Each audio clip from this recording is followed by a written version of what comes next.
আসসালামু আলাইকুম বন্ধুরা, ফাইনালি বাংলাদেশ সেনাবাহিনীর সৈনিকের যে ট্রেড ট্যুর নিয়োগ বিজ্ঞপ্তি সেটি দেখতে পাচ্ছেন প্রকাশিত হয়েছে। এবারের এই সার্কুলারটিতে কিন্তু বাংলাদেশের সকল জেলা থেকে নারী পুরুষ উভয় প্রার্থী যারা এসএসসি পরীক্ষায় 2.50 পেয়েছেন তারা কিন্তু এখানে আবেদন করতে পারবেন।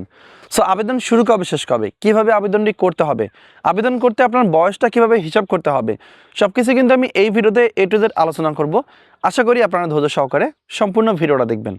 আর মূল ভিডিও আলোচনা করার পূর্বে আপনাদের মধ্যে যারা বাংলাদেশ সেনাবাহিনীর সৈনিক পদের ট্রেড ট্যুর জন্য আপডেট চূড়ান্ত সাজেশন নিতে যাচ্ছেন, দেখতেই পাচ্ছেন আমাদের কাছে আপডেট চূড়ান্ত সাজেশন আছে। এই সাজেশনটার মূল্য কিন্তু 100 টাকা। আপনারা এখানে বাংলা, ইংরেজি, গণিত, সাধারণ জ্ঞান এবং আইকিউ বিষয়ে উত্তর সহ পেয়ে যাবেন। আর এই সাজেশনটি সংগ্রহ করার নিয়ম হচ্ছে স্ক্রিনে দেওয়া হোয়াটসঅ্যাপ নম্বরে যোগাযোগ করে 100 টাকা পেমেন্ট করে আপনি এই সাজেশনটি সংগ্রহ করতে পারবেন। তো আমরা মূল টপিকে আসি।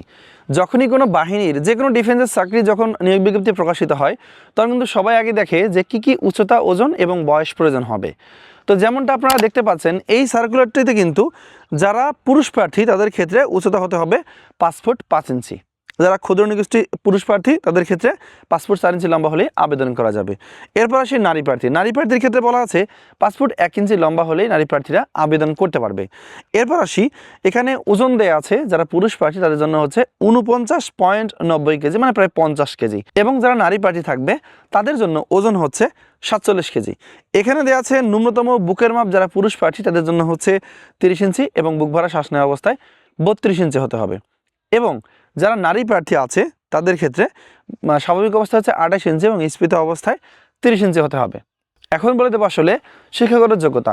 তো আপনি যদি এসএসসি পরীক্ষায় উত্তীর্ণ হয়ে থাকেন যে কোনো শিক্ষা বোর্ডের আওতায় যে কোনো বিভাগ থেকে, বিজ্ঞান, মানবিক বা ব্যবসা শিক্ষা শাখা থেকে 2.50 পেয়ে থাকেন তাহলে কিন্তু আপনি এখানে আবেদন করতে পারবেন।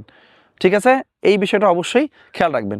এখন বলবেন যে ভাইয়া আমার জন্ম তারিখ এত, আমি কি আবেদন করতে পারবো কিনা, তাদের উদ্দেশ্যে বলবো আপনারা ভালো করে মনে রাখবেন এখানে যে বয়সটা দেয়া আছে সেটা হচ্ছে 1 ফেব্রুয়ারি 2027 তারিখ ধরে যাদের বয়স 17 বছর থেকে 22 বছরের মধ্যে হবে তারা কিন্তু সার্কুলারটিতে আবেদন করতে পারবে। আমি বয়সটা আরও ক্লিয়ার করে দিচ্ছি।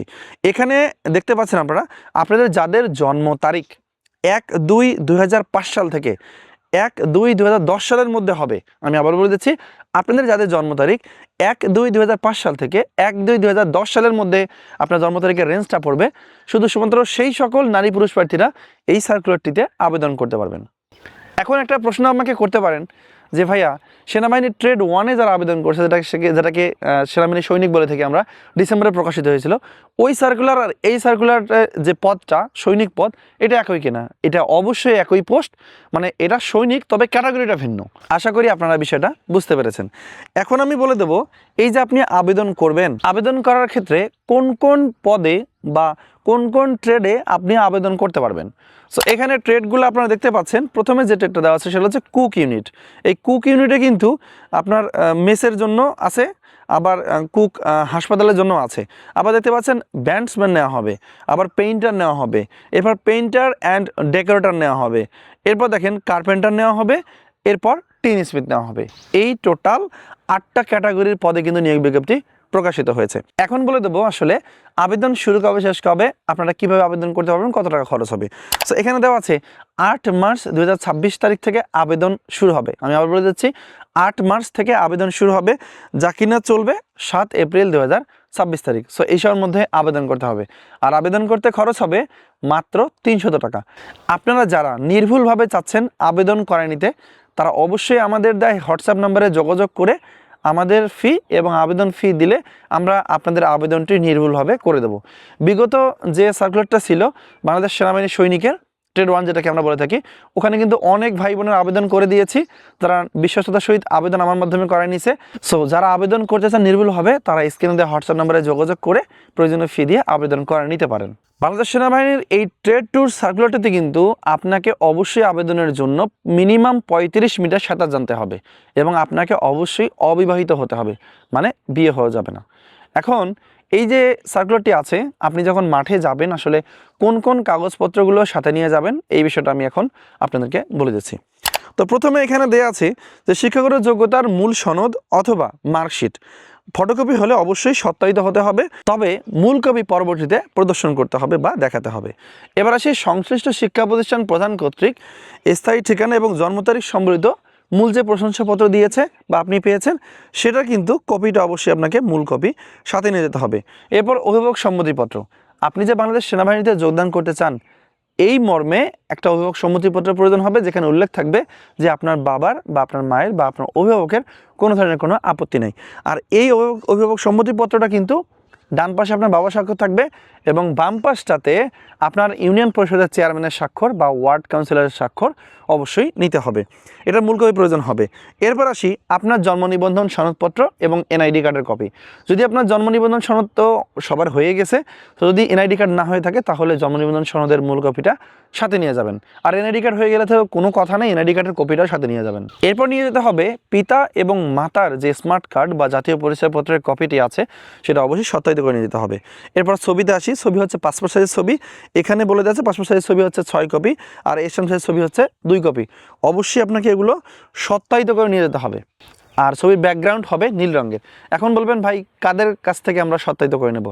যারা বিসিএস ক্যাডার, কারা কারা জানেন? বিভিন্ন সরকারি কলেজের প্রভাষক মহোদয়, অধ্যক্ষ মহোদয় কিংবা মেডিকেল অফিসার, আমাদের উপজেলা স্বাস্থ্য কমপ্লেক্সও আছে, তো তারপরে উপজেলা নির্বাহী অফিসার সহ অন্যান্য যে অফিসারগুলো যারা বিশেষ ক্যাডারের মাধ্যমে বা বিশেষ পরীক্ষার মাধ্যমে নিয়োগ পেয়েছে তারাই কিন্তু মূলত প্রথম শ্রেণীর গেজেটেড অফিসার। তাদের মাধ্যমে কিন্তু আপনারা সত্যায়িত করে নিতে পারবেন। ঠিক আছে, তো নির্বাচন পদ্ধতিতে আসি। নির্বাচন পদ্ধতিতে বলে দেওয়া আছে স্বাস্থ্য পরীক্ষা প্রথমে হবে, যেটাকে আমরা প্রাইমারি মেডিকেল বলি। তারপরে হবে আপনার শারীরিক পরীক্ষা, যেখানে দৌড়, পুশ আপ, সিট আপ, বিম এগুলো থাকবে এবং এরপরে আপনার লিখিত পরীক্ষা হবে। সো লিখিত পরীক্ষার জন্য বাংলা, ইংরেজি, গণিত, সাধারণ জ্ঞান এবং আইকিউ, এই বিষয়গুলোর মধ্যে আপনার লিখিত পরীক্ষা হবে। যারা এখনও আমাদের এই চূড়ান্ত সাজেশনটা সংগ্রহ করেন নাই, স্ক্রিনে দেওয়া হোয়াটসঅ্যাপ নাম্বারে যোগাযোগ করে এই বাংলাদেশ সেনাবাহিনীর সৈনিকের ট্রেড 1+2 এই সাজেশনটি এখনই সংগ্রহ করে পড়াশোনা করবেন। ঠিক আছে, তো এরপর আমরা এসএমএস এর যে ফরম্যাটটা, এখানে কিন্তু এসএমএস এর ফরম্যাটটা দেওয়া আছে। সো এসএমএস ফরম্যাট নিয়ে আলোচনা করলাম না, কারণ এটা নিয়ে গত ভিডিওতে আলোচনা করেছি, তাহলে ভিডিওটা দীর্ঘ হয়ে যাবে। সো এই সময়ের মধ্যে, যে সময়টা দেওয়া আছে 7 এপ্রিলের মধ্যে কিন্তু আপনাকে আবেদনটি করতে হবে। আর এখানে যে 8টা ট্রেডের কথা আমি বলে দিয়েছি, 8টা ট্রেডের মধ্যে যারা কুক পেশা আবেদন করতে চান তাদের জন্য রান্নার কাজে পারদর্শী হতে হবে। এটা কিন্তু খুব সিম্পল, আপনি কয়েকদিন দেখলে ইনশাল্লাহ পেয়ে যাবেন। এবং এখানে উল্লেখ করা আছে যারা বাদ্যযন্ত্র বা ব্যান্ডসম্যান পেশায় অংশগ্রহণ করবেন বা পেশায় অংশগ্রহণ করবেন, তাদের ক্ষেত্রে যদি আপনারা বাদ্যযন্ত্র বাজার ক্ষেত্রে পারদর্শী হন সেক্ষেত্রে কিন্তু আপনি অগ্রাধিকার পাবেন। ঠিক আছে, না বাজাতে পারলেও আপনি ঢুকতে পারবেন, আবার বাজাতে পারলে তো অগ্রাধিকার পাবেন। এরপর পেইন্টার পদ যেটা আছে সেটার ক্ষেত্রে আপনাকে অবশ্যই পেন্টিং কাজের উপর পারদর্শী হতে হবে। এবং এখানে কার্পেন্টার পেশা যেটা আছে সেটার ক্ষেত্রে অবশ্যই আগ্রহী প্রার্থীকে কাঠমিস্ত্রির কাজে পারদর্শী হতে হবে। সো কার্পেন্টার পেশার বোঝা যাচ্ছে যেটা কাঠমিস্ত্রি পেশা, এবং টিন স্মিথ যেটা আছে এটা হচ্ছে ঝালাই কাজে আপনাকে অবশ্যই পারদর্শী হতে হবে। একটু আপনি মনে হয় আশেপাশে খোঁজ করলেই এগুলোতে একটু সামনাসামনি দেখলে বা করে দেখলেও কিন্তু আপনারা এই বিষয়ে পারদর্শী হতে পারবেন। ঠিক আছে, সো এই ছিল মোটামুটি। ভিডিওর শেষে একটা কথাই বলবো যে যারা আপনারা চাচ্ছেন যে আবেদন করতে, তারা এই সময়ের মধ্যে আবেদন করবেন। আর আবেদন করার পর কিন্তু অবশ্যই আগে থেকে আপনাকে এই ডকুমেন্টগুলো রেডি রাখতে হবে, কারণ কখন কোন সময় মাঠের জন্য এসএমএস আসে বলা খুব মুশকিল। এই কারণে আপনারা সব কিছু একখানি করে রাখবেন, যে মাঠের এসএমএস পাওয়া মাত্র আপনি মাঠে চলে যাবেন। ঠিক আছে, তো এই ছিল আজকের ভিডিও। ধন্যবাদ সবাইকে। আজকের ভিডিও এই পর্যন্তই। ভালো থাকবেন সবাই। আসসালামু আলাইকুম।